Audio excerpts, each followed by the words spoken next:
who do you think is the best up-and-coming politician? Obviously, Trump has been there, Biden's been there, Bernie's been there, Nancy Pelosi's been there, John McCain. I mean, the list goes on. McConnell. These are guys that are in their 70s, 80s. Who in their 40s do you look at and say, damn, that guy's got it or that girl's got it? Who comes to mind these days, the young up-and-comers? I don't know that we know who that person is yet. It could be somebody from outside of politics. I do think that more and more people who are outside of politics could be helpful to the system. I do think this, though. I would say,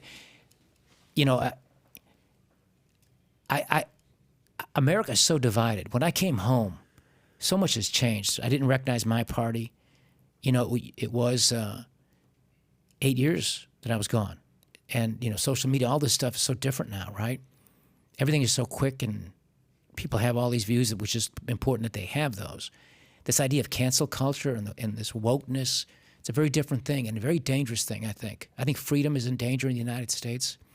And I think that the hyper-partisan nature of our politics is making things worse, not better.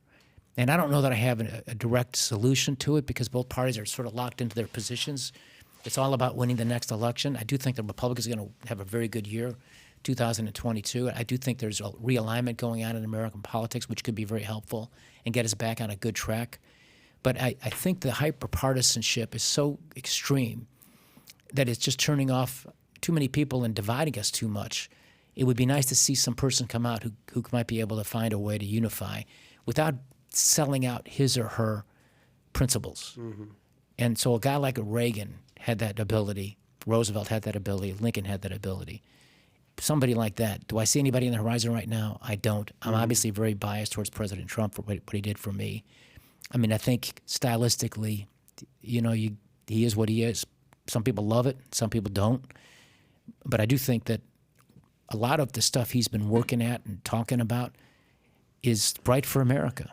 So if you enjoyed this little short segment from the podcast that we did, here's another short segment to watch. Or if you want to see the entire podcast, click over here. Take care, everybody. Bye-bye.